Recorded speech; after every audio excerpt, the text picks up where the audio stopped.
shed again. Made sort of worked up out of 18mm ply, and just put some strips of 9mm ply on the bottom. So what's that, 27? And then I'm going to do basically an epoxy pour, like a river pour, like a river pour table or something like that, to try and have a bit of fun with these things. So I priced up the worktops through normal channels, and the price they were charging was 300 or 400 quid. And I thought, well, that's pretty boring for that kind of money, so I'll have a stab at making my own. So that's what I'm going to do. Taking the top bit of the 9mm ply and cut it with an angled jigsaw to theoretically make a river. Top and bottom. I'm going to do a few little couple bits at either end there, and then we're going to. I've got to mask this off in the centre, and then we're going to flood the middle with some dyed epoxy,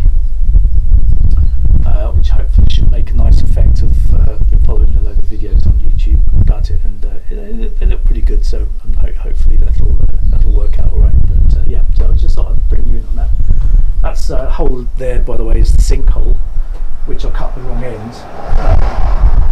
So hoping that this dyed epoxy is going to cover up my huge error. Anyway, right, so that's what I'm doing. So.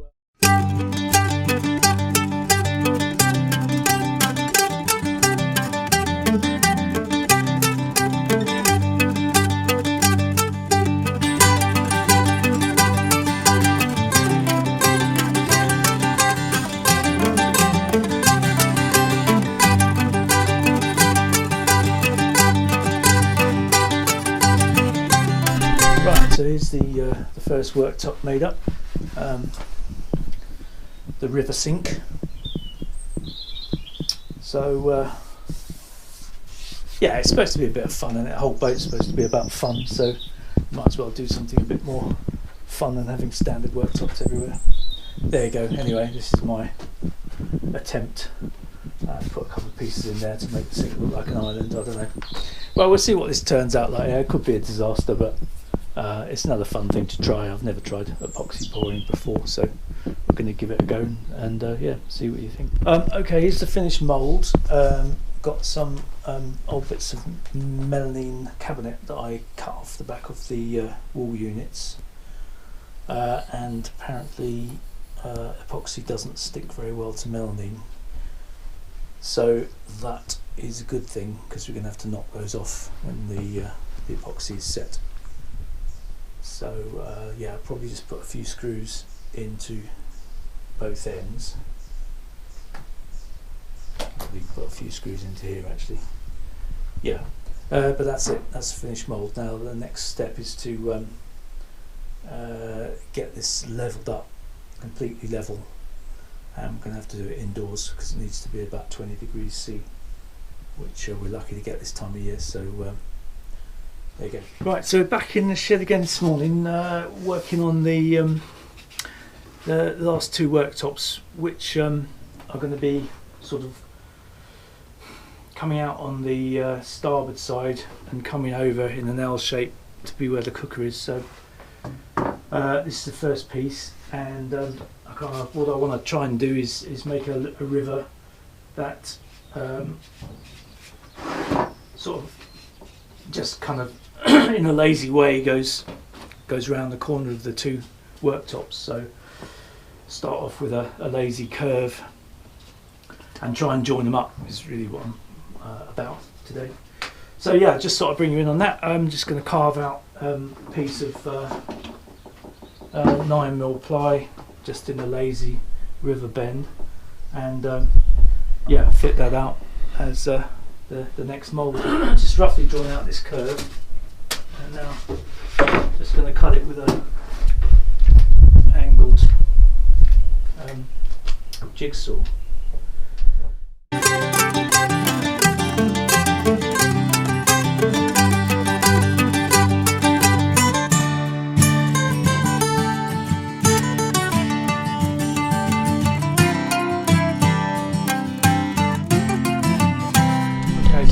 Burgess, that's the lazy river, and we're going to try and join these up with the other worktop that comes this way.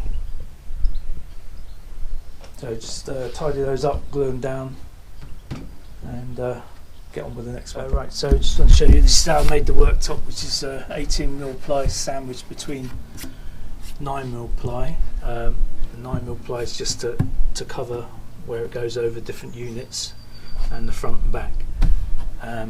So that, with the top layer of 9mm ply, gives you quite a thick worktop.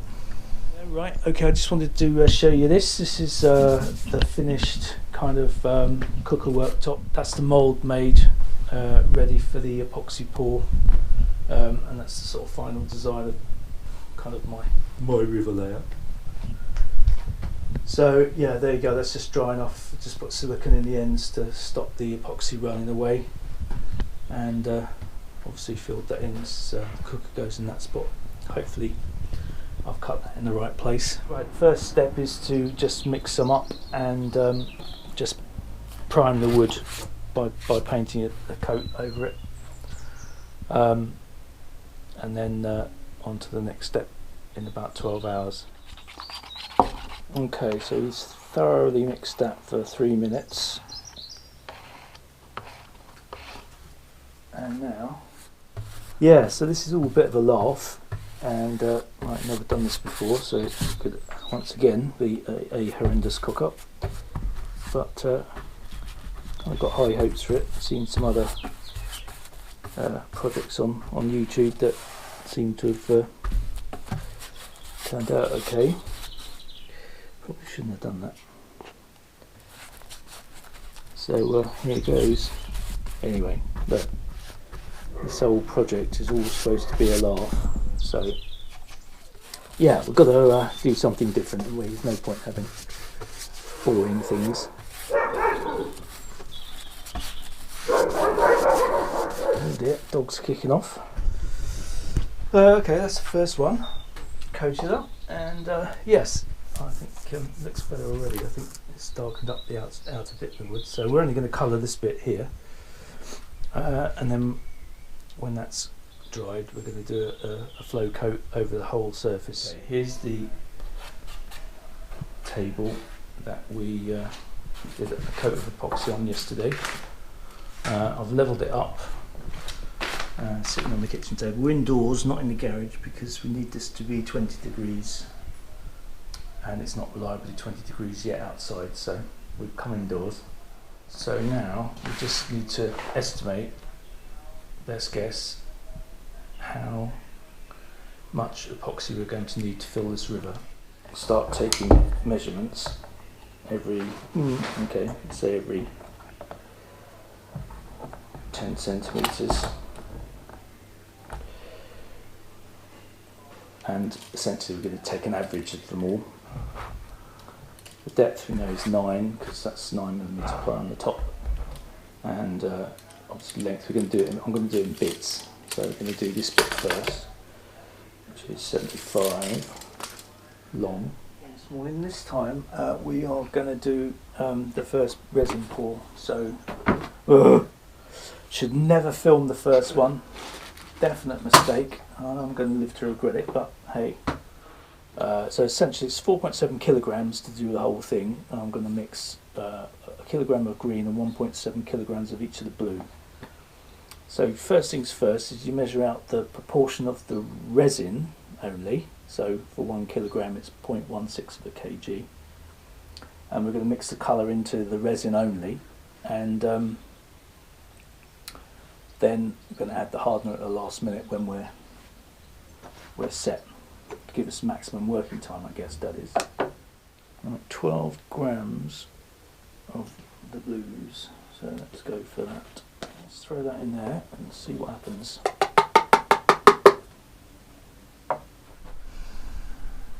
It's quite a nice deep dark colour.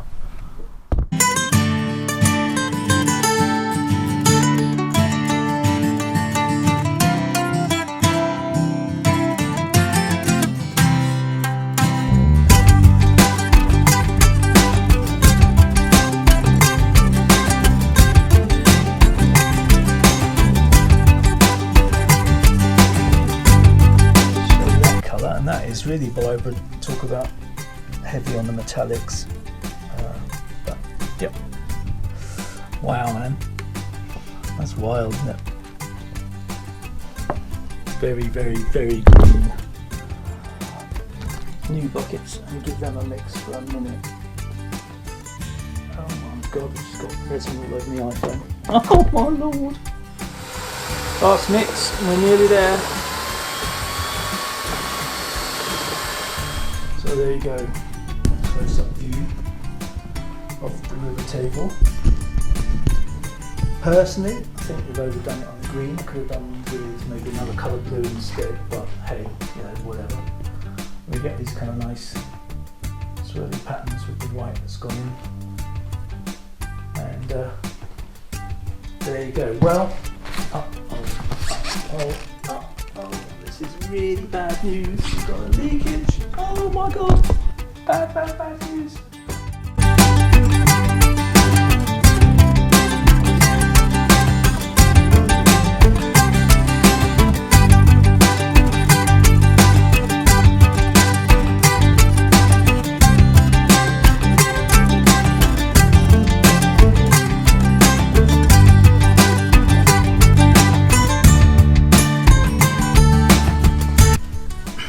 Epically scary. Could have had 5 kilograms of epoxy on the floor. Okay, whew. Very sweaty moment there, but alright, we're all pretty okay for levels. I think we're not quite high enough. There's certainly a little bit of sinking down here, but we'll hopefully cover that up with the flood epoxy finish. We'll just have to sand these little bits off when it's dry. But there you go. That is alright. Quite pleased, I think, for a first time effort. So I'm going to give that a while, and I'm going to probably put the blow lamp over it one more time. And that'll be that. Well, it's one of the reasons why you do a flood coat is to get back that crystal clear kind of shine on it. In fact, we've actually got to scratch up the surface with a bit of old paper to give the new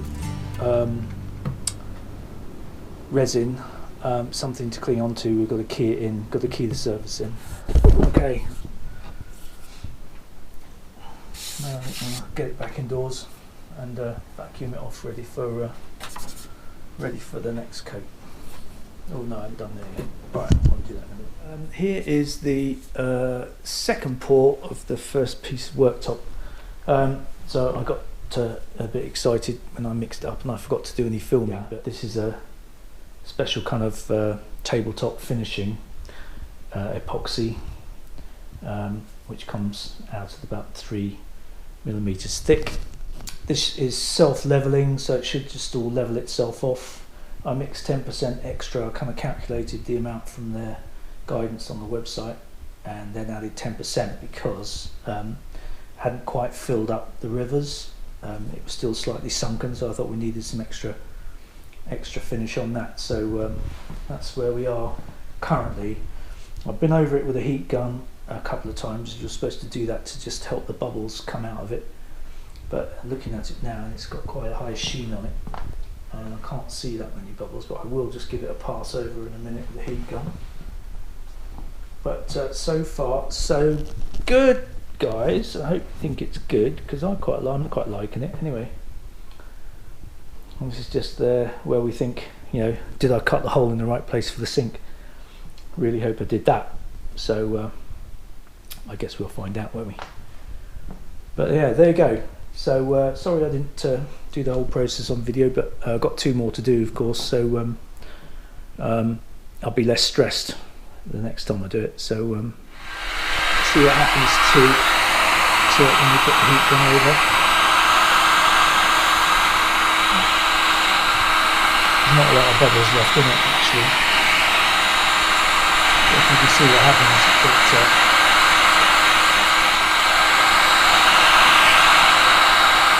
goes super clear when you put the heat on it. This what we're after. Level and really, really shiny and covered all over in some very, very, very clear epoxy resin. Hope you like that. I'll try and remember to film it as I'm doing it next time. But so far, so good. Really pleased with that. Catch you later.